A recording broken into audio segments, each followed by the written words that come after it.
코비드 19으로 인해서 모든 것이 정지된 것 같지만 알고 보면 모든 것이 as usual 진행되고 있습니다. 우주는 전처럼 운행되고 있고요. 태양은 아침마다 밝은 햇살을 비추어 줍니다. 봄이 되어서 꽃은 피고 있고 어디론가 사라졌던 새들은 봄을 맞아서 찾아와서 지주를 대고 있습니다. 멈춰진 것은 오직 먹고 살기 위해서 사람들이 행하던 일들 뿐입니다.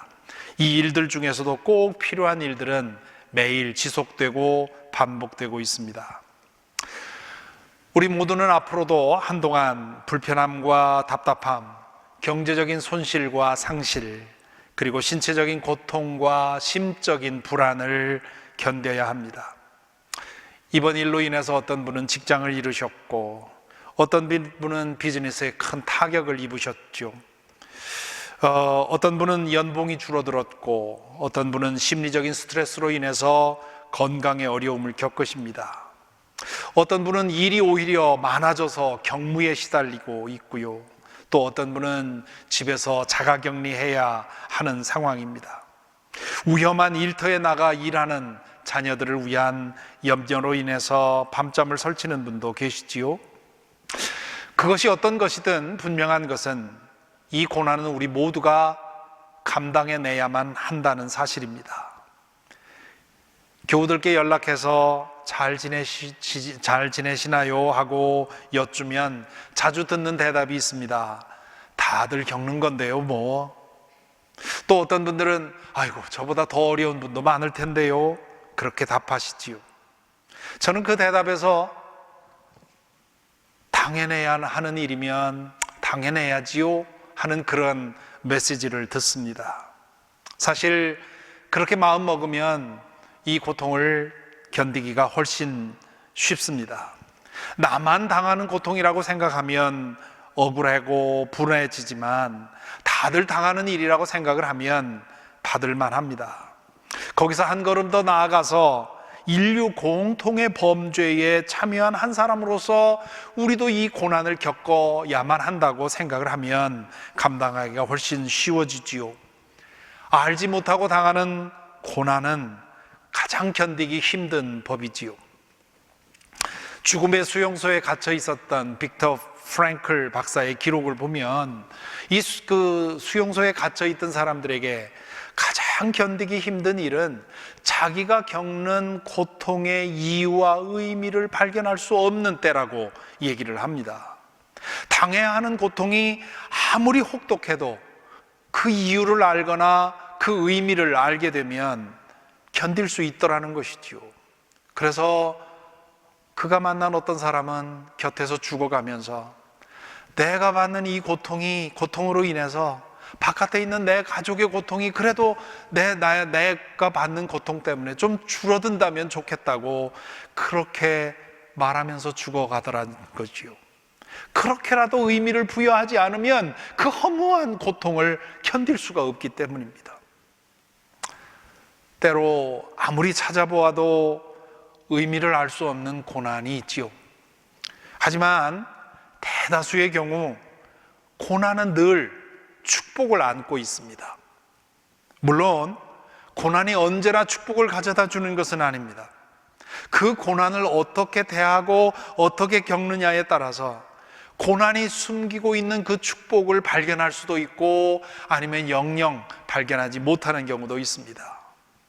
고난이 품고 있는 축복의 선물은 여러 가지인데요, 그 중에 두 가지만 오늘 말씀을 나누면서 묵상하려 합니다. 첫째, 고난은 하나님과의 관계를 살아나게 만드는 축복을 가지고 있습니다. 우리 모두는 평안을 구하고 또한 편안한 삶을 추구합니다. 그런데 우리가 추구하는, 우리가 찾는 평안과 안전은 커질수록 하나님과의 관계는 점점 약해지는 경향이 있습니다. 그것이 죄성에 갇힌 인간의 속성이라고 할 수 있습니다. 모든 것이 갖추어 있고 모든 것이 제대로 돌아가고 있으면 하나님은 점점 필요가 없어지는 것이지요. 내가 다 알아서 해도 될 것 같습니다. 내 힘으로 모든 것을 통제할 수 있을 것 같습니다. 그로 인해서 하나님은 점점 장식이 되어버리고 형식이 되어버립니다. 내가 하나님을 섬기는 것이 아니라 내가 누리고 있는 평화와 안전을 지키기 위해서 하나님을 이용하는 본말이 전도된 그런 신앙으로 변질되어 버립니다. 고난은 이와 같은 착각과 오만을 깨뜨려 버립니다. 자신의 힘으로 어찌할 수 없는 거대한 고난 앞에서 자신이 인생의 주인이라는 착각이 얼마나 잘못된 것인지를 알게 되는 것이지요. 그래서 어떤 사람은 죽을 병에 걸렸다가 살아나면서 하나님을 새롭게 발견하는 것이고요, 또 어떤 사람은 사업에 큰 실패를 겪고 나서 하나님을 제대로 믿게 되지요. 무신론자들 중에는 고난을 당해서 하나님을 찾는 이것이 인간의 연약함의 증거라고 조롱하는 사람들이 있습니다. 신앙은 비겁하고 두려움이 많은 연약한 인간들이 만들어낸 어리석은 짓이라고 비하를 하지요. 그들은 감당할 수 없는 고난을 당해서 비겁하게 하나님을 찾느니 차라리 의연하게 죽는 것이 더 인간답다고 주장을 합니다. 옥스퍼드 대학교의 진화 과학자인 리처드 도킨스와 함께 현대 무신론을 이끌어왔던 사람 중 하나가 크리스토퍼 히친스라고 하는 저술가입니다. 이 크리스토퍼 히친스는 여러 권의 저서를 통해서, 그리고 강연을 통해서 모든 종교는 허위라고 주장해 왔습니다. 그는 특히 기독교에 대해서 신랄한 비판과 공격을 해왔습니다. 기독교 전통에서 위대하다고 일컬어졌던, 추앙받던 그런 성인들의 삶을 뒤져서 어두운 면을 부각시켜서 그들의 명성을 훼손시키기도 했죠. 그가 식도암으로 고생을 하다가 2011년에 62세의 이른 나이로 세상을 떠납니다. 그가 식도암으로 투병을 시작했다는 소식이 전해졌을 때 그의 글을 읽었던 기독교인 독자들이 그를 위해서 기도하기 시작합니다. 그가 그 병에서 치유받고 그 고난을 통해서 하나님을 만나고 변화되기를 기도했던 것이지요. 어느 기자가 히친스를 인터뷰하면서 그 소식을 알립니다. 그러면서 많은 기독교인들이 지금 당신을 위해서 기도한다는데 당신은 어떻게 생각하느냐, 그렇게 질문을 하지요. 그때 히친스가 했던 대답이 아주 유명합니다. 제발 저를 위해서 기도하지 말라고 해주십시오. 만일 제가 이 병에서 나으면 자기들이 기도해서 그렇게 됐다고 선전하고 다닐 텐데요, 저는 그것이 싫습니다. 그리고 저는 만약에 죽게 된다면 죽음의 눈동자를 똑바로 쳐다보고 죽겠습니다. 평생을 전투적인 무신론자로 살아왔던 기계가 그 대답에서 느껴지지요. 인간적으로만 본다면 참 멋지다고 할 수 있습니다. 하지만 그것은 그의 강함이 아니라 두려움의 역설적인 표현이라고 저는 느낍니다.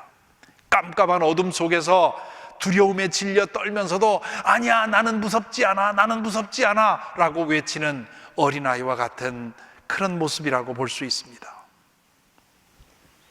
가장 좋은 것은 고난을 겪지 않고도 피조물로서의 한계를 인정하고 하나님 앞에 무릎 꿇는 것입니다.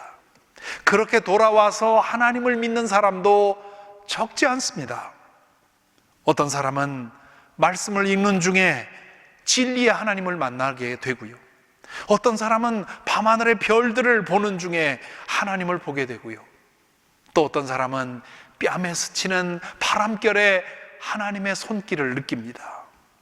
모든 종교가 인간의 두려움 때문에 만들어진 것이라는 가설은 이러한 신앙적인 체험들을 설명할 수가 없습니다.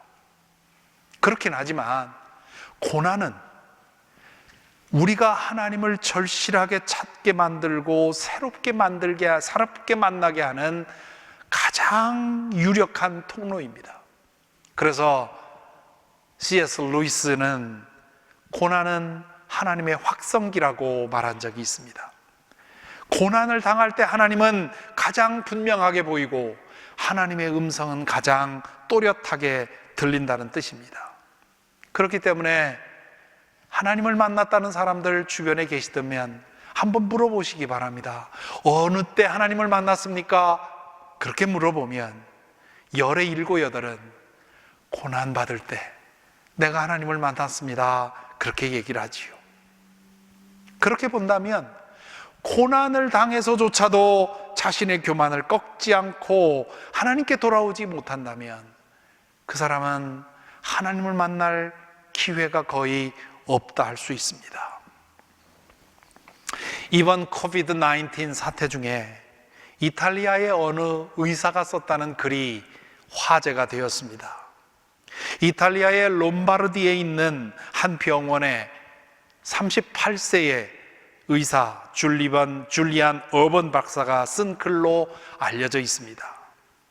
의사들의 가장 어두운 악몽 가운데 비추인 빛이라는 제목으로 올라온 그 글을 제가 읽어드립니다. 나는 지난 3주 동안 우리 병원에서 이런 일을 보고 경험하게 될지 상상도 하지 못했습니다. 내 인생의 가장 어두운 악몽의 시간을 보내고 있습니다. 악몽은 계속되고 강물은 점점 더 불어나고 있습니다. 처음에는 몇 명의 환자가 오고 그 다음에는 수십 명, 그 다음에는 수백 명이 왔습니다. 이제 우리는 더 이상 의사가 아니라 누구를 살리고 누구를 죽게 할지를 결정하고 고르고 있습니다. 이들은 평생 동안 이탈리아의 건강세를 지불한 사람들입니다. 2주 전까지만 해도 동료들과 나는 무신론자였습니다. 우리 의사들에겐 당연한 일입니다. 우리는 학교에서 과학이 신의 존재를 배제한다고 배웠습니다. 나는 우리 부모님이 교회에 가시는 것을 비웃었습니다. 9일 전 75세 목사가 입원했습니다. 그는 친절한 사람이었습니다. 그는 심각한 호흡 곤란을 겪고 있었습니다. 그는 성경을 가지고 있었고 죽어가는 사람들의 손을 잡아주면서 성경 말씀을 읽어주었습니다. 우리는 그것을 보고 감동했습니다. 우리 의사들은 모두 피곤에 지쳤고 낙담한 상태에 이르렀습니다. 심리적으로나 육체적으로 지쳐버렸습니다. 시간이 있을 때마다 우리는 그가 읽어주는 성경 말씀을 들었습니다. 우리는 더 이상 어찌할 수 없는 한계에 도달했습니다. 우리에게는 하나님이 필요합니다. 우리는 시간이 날 때마다 하나님께 기도하여 도움을 청하기 시작했습니다. 그러면서 한때 맹렬한 무신론자였던 우리가 이제는 병든 사람들을 계속 도울 수 있도록 내적 평안을 달라고 주님께 기도하고 있는 것이 얼마나 놀라운 일인지를 우리끼리 말하고 있습니다. 어제 75세의 그 목사는 죽었습니다. 지난 3주 동안 우리가 일하는 병동에서만 120명 이상이 죽어나감으로 인해 우리 모두는 탈진되고 무너졌지만 그 목사는 그 자신의 건강 상태와 병원의 혼란에도 불구하고 우리가 더 이상 찾을 수 없을 것 같던 평화를 우리에게 가져다 주는 데 성공했습니다. 목사님은 주님께 가셨고 상황이 이렇게 계속된다면 우리도 곧 그를 따라갈 것입니다. 나는 6일 동안 집에 가지 못했습니다. 언제 마지막으로 음식을 먹었는지 모르겠습니다. 나는 이 세상에서 내가 아무것도 아니라는 사실을 깨닫습니다. 나는 내 마지막 숨을 다른 사람을 돕는 데 사용하고 싶습니다. 나는 동료들의 고통과 죽음에 둘러싸여 있는 동안 주님께 돌아오게 된 것을 감사하게 생각하고 있습니다. 이 이야기는 뉴욕 타임즈 등 여러 매체를 통해서 전해졌습니다만 가짜 소문이라는, 가짜 뉴스라는 소문도 있습니다. 만일 이것이 누가 만들어낸 이야기라 하더라도 이 이야기는 충분한 가치가 있습니다. 실제로 고난의 깊은 현장에서 이 이야기의 주인공과 같은 체험을 한 사람들은 필시 존재할 것이기 때문입니다. 또한 이 이야기 속에 등장하는 그 목사의 모습은 고난의 깊은 골짜기에서 진정한 믿음의 사람이 어떻게 행동하게 해야 되는지를 우리에게 잘 보여줍니다. 고난은 한순간에 모든 것을 바꾸어 놓습니다. 이전까지 그리도 중요하게 생각되었던 것들이 거대한 위기를 만나면 하나도 중요하지 않습니다. 그 이전에는 너무도 중요하다 싶어서 아둥바둥 싸웠던 일들이 거대한 고난 앞에서는 너무도 사소한 문제가 되어버립니다. 고난은 우리로 하여금 살고 죽는 문제를 대면하게 만들기 때문입니다. 살고 죽는 문제 앞에서는 다른 모든 문제들은 그 빛을 상실합니다. 그때 다른 문제들로 인해 가려져 있던 하나님이 선명하게 보입니다. 그렇기 때문에 고난의 한복판에서 많은 이들이 하나님께 눈길을 돌리고 그분을 만나는 것입니다. 고난을 통해 하나님을 찾았다면 그 고난은 오히려 축복입니다.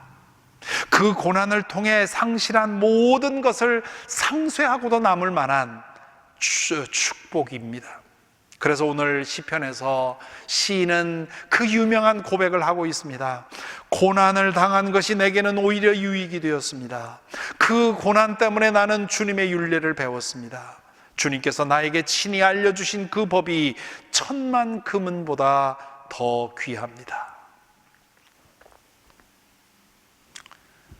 둘째로, 고난은 사람을 얻는 통로가 됩니다.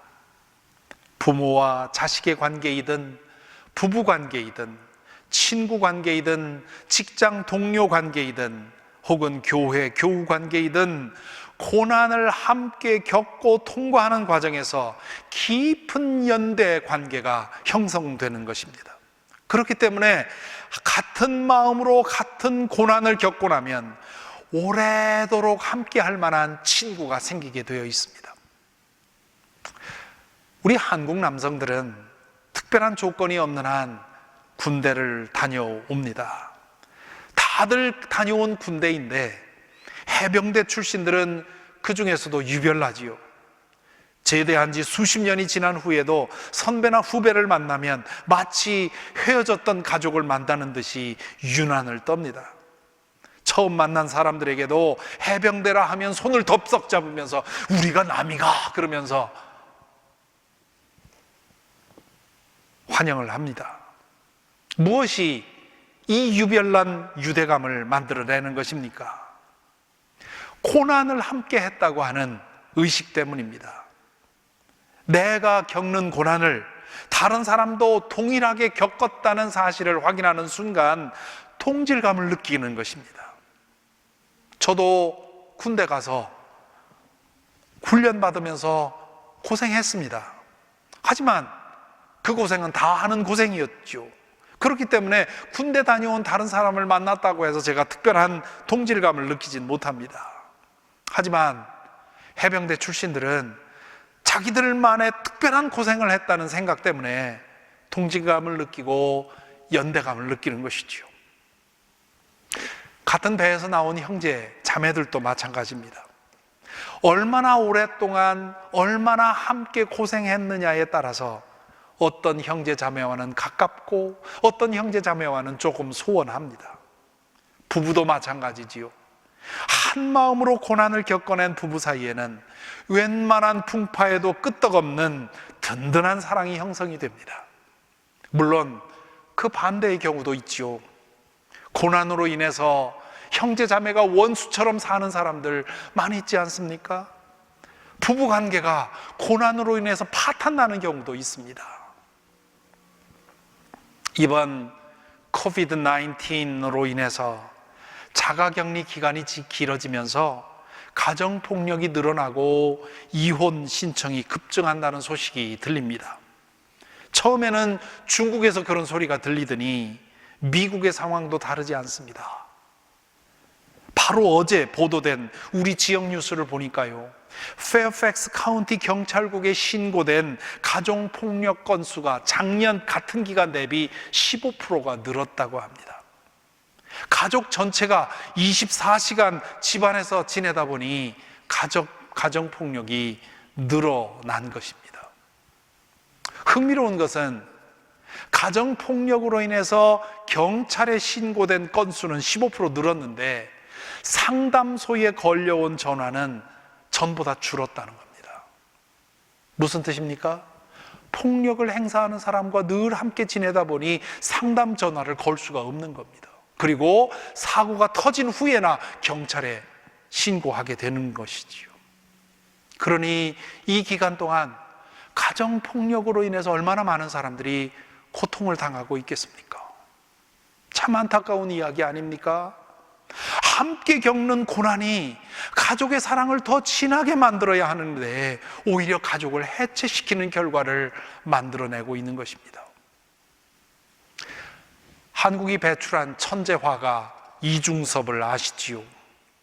작년에 한국 방문길에 잠시 제주도에 들렀을 때 서귀포에 있는 이중섭 거리에 가보았습니다. 그곳에는 그 가족이 피난 시절에 머물렀다는 쪽방이 있었습니다. 토굴과 별로 다르지 않을 아주 좁은 방에서 그는 아내와 두 아들 네 식구가 1년 가까이 지냈다고 하지요. 그 방을 보면서 어떻게 이 좁은 방에서 네 사람이 살았을까 이해가 되질 않았습니다. 그런데도 그 기간이 이중섭 부부에게는 가장 행복한 기간이었다고 합니다. 그 이전에도 그 이후에도 41세의 나이로 요절할 때까지 이중섭 화가는 그 가정은 온갖 고생을 감수하며 살았습니다. 제게는 이중섭 화가가 일본에 있던 아내와 주고받은 편지를 묶은 책이 있습니다. 어느 교우께서 한국을 다녀오시면서 선물로 주셨는데요, 그 편지들을 읽어보면 아내와 자녀들에 대한 이중섭 화가의 사랑이 얼마나 뜨겁고 순수한지를 알 수가 있습니다. 보통 천재 예술가들은 방탕한 생활을 한다는 통념이 있지요. 실제로 사회적인 윤리와 규범을 깨뜨려야만 예술혼이 살아난다고 생각하고 그렇게 사는 예술가들 많이 있습니다. 하지만 이중섭 화가는 그 통념과는 정반대로 살았어요. 그러면서도 한국이 낳은 최고의 화가로 지금까지 인정받고 있습니다. 그 두 부부의 순수하고 강렬한 사랑이 어떻게 가능했을까요? 거기에는 여러 가지 이유가 있었을 것입니다. 하지만 분명한 것은 그 두 사람이 겪은 그 지독한 가난과 외로움의 고통이 서로에 대한 애정을, 사랑을 더 깊게 만들어 주었다는 것이지요. 그 정도의 가난과 외로움의 고통을 겪으면 서로를 증오하고 갈라서게 될 사람들이 더 많을 것입니다. 반면 이중섭과 이남덕은 그 고통으로 인해 더 깊어지고 순수해졌습니다. 여러분은 어떻습니까? 지금까지 여러분이 겪고 있는 불편과 손해와 고통이 여러분이 맺고 있는 관계를 어떻게 변화시키고 있습니까? 육신적으로 불편하고 정신적으로 스트레스 지수가 올라가고 경제적으로 쪼들리는 이 상황이 지속되는 동안 여러분들과 맺어진 관계들이 더 깊어지고 뜨거워지고 강해지고 있습니까? 아니면 그 반대입니까? 어느 교우께 안부를 여쭈었더니 여러 가지 일로 쉽지 않다고 말씀하시면서 그러면서 이렇게 덧붙이십니다. 참 이까지 것 가지고 힘들다고 불평하고 있으니 참 우리가 딱하지요. 그 말씀을 듣고 보니 그렇습니다. 그동안 우리는 너무나 편안하고 안락한 삶에 익숙해 있어서 불과 2개월도 되지 않는 이 기간도 견디기 힘들어하고 있는 것입니다.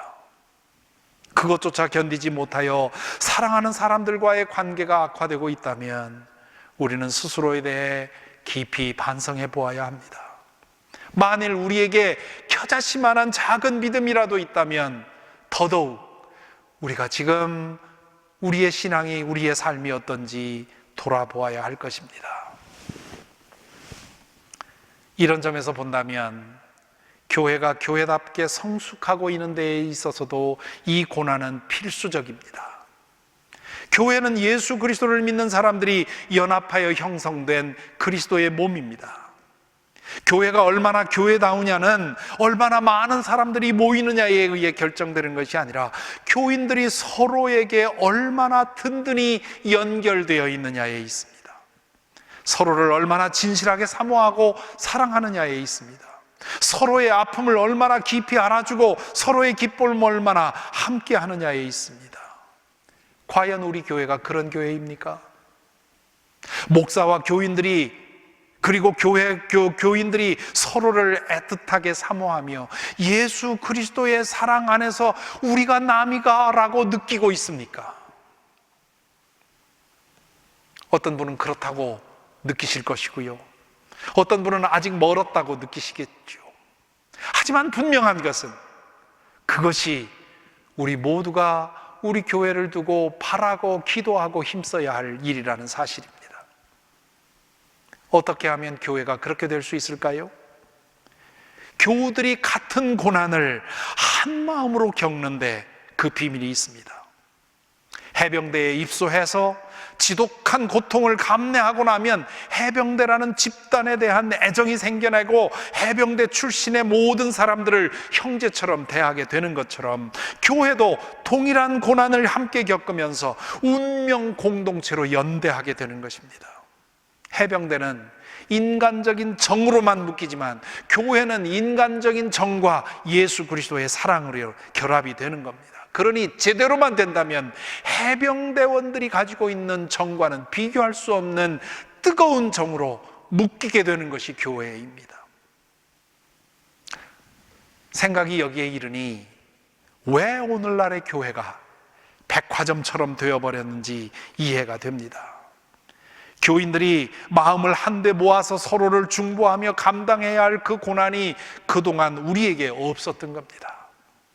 서로의 안위를 위해 마음을 찢어 기도하며 작은 기쁨에도 함께 기뻐하고 작은 슬픔에도 함께 슬퍼하는 그런 삶의 나눔이 오늘날 교회에는 존재하지 않습니다. 미국에서의 삶이 너무나 편안하고 풍요롭기 때문에, 또한 우리 모두가 개인주의에 젖어 있기 때문에 그런 고난을 함께 나눌 수가 없습니다. 그렇게 되니 교인들은 각자 자기 편한 대로 교회를 대하고 교회 생활을 하게 됩니다. 오늘날의 교회는 하루아침에 수천 명이 모이다가도 하루아침에 모두가 사라지는 그런 비정상적인 모임이 되어버렸습니다.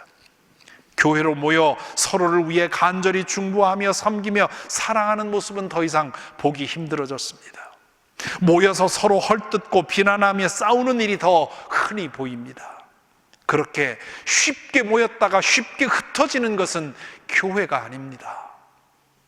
그런 점에서 저는 이 코비드-19이 우리 교회에게도 기회라고 믿습니다.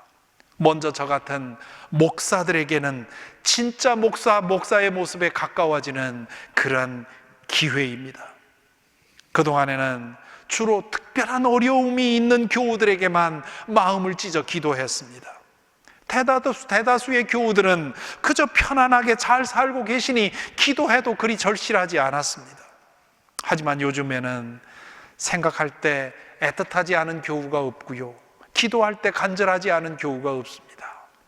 이렇게 지속되다 보면 교우들에 대한 저의 사랑이 더 진해지고 뜨거워질 것을 믿습니다. 여러분에게도 그런 변화가 일어나기를 기대합니다. 이 기간을 지나면서 교회와 교우들에 대한 사랑이 더 뜨거워지고, 그래서 더욱 간절히 기도하고 중보하는 변화가 있기를 소망합니다. 그렇게 되면 우리 교회는 앞으로 그 어떤 환난과 유혹과 풍랑이 닥쳐도 결코 흔들리지 않는 견고한 믿음의 공동체로 단단해질 것입니다.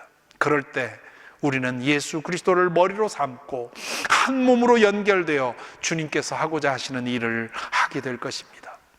바로 그것이 우리 주님께서 이 땅에서 보고 싶어하는 교회의 모습입니다. 그것이 이 세상이 보고 두려워할 교회의 모습입니다.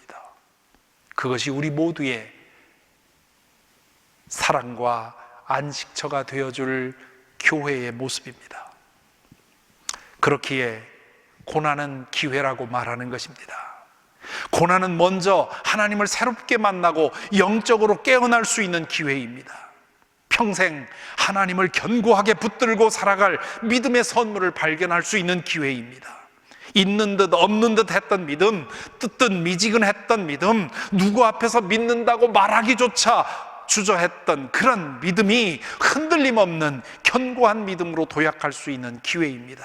앞에서 소개한 그 어느 의사 이야기에 나오는 그 노인 목사와 같이 죽음의 위협 앞에서도 그 빛을 발하는 그런 믿음에 가까이 갈 수 있는 기회입니다. 또한 고난은 사람들과 맺고 있는 우리의 관계가 더 깊은 차원으로 들어갈 수 있는 기회입니다. 관계가 달라지면 인생이 달라집니다. 인생은 관계에 걸려 있기 때문입니다. 부부 관계가 달라지고요, 부모와 자식의 관계가 달라집니다. 부모가 전화하지 않으면 한 번도 전화 안 하던 자식이 어느 날 전화를 걸어서 부모를 걱정합니다. 고난이 만들어내는 변화입니다. 그뿐만 아니라 고난은 제가 목사로서, 그리고 여러분이 교인으로서 교회를 새롭게 보고 새롭게 대하게 되는 계기입니다.